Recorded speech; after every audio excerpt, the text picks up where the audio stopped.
on to the sports corner now. Shifting gears, I-24 News' Joey Leizerowitz is in Dubai with the main highlights of the day and what is yet to come. Hey, Joey. So the second round of group stage has come to an end. Do we have a sense of who may be competing for the title?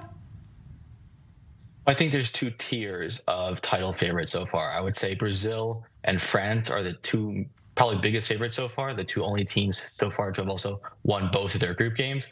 And they're two teams who, while they were favorites coming into the tournament, have faced obstacles. Neymar obviously got injured for Brazil in their first game. They also had an injury to their left back. And France have had a ton of injuries just, over the last couple of months. So both teams have been able to overcome it and play well. And I would say in the second bracket of, top tier teams that might have a chance of winning the title, Argentina, despite the fact that they lost to Saudi Arabia in their opening match, they didn't look so good against Mexico. But when you have Messi and those collection of players, you can never count them out. And I also want to put Spain in that bracket because Spain, in the first match, obviously beat Costa Rica 7-0.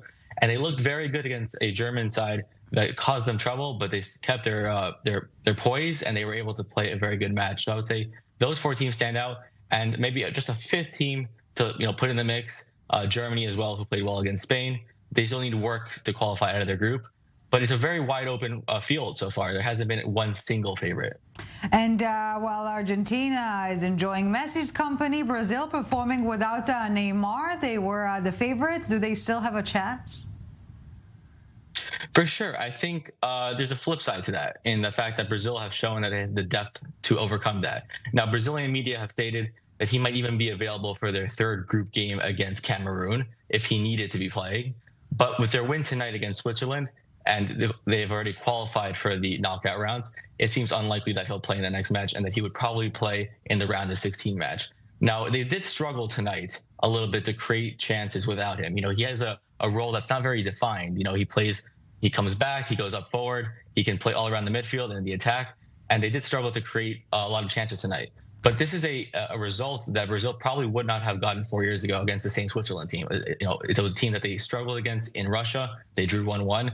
So it did show a little bit of resilience from Brazil and the fact that they can play without him, and they'll even be better when he comes back. Well, a big day tomorrow. Two groups will be decided. And the crunch match, of course, between Iran and the USA. And I-24 News' Joey Leizerowitz, you will be there for us keeping tabs. We will speak to you again tomorrow. Thank you very much. I-24 News' Joey Leizerowitz. Have a great night.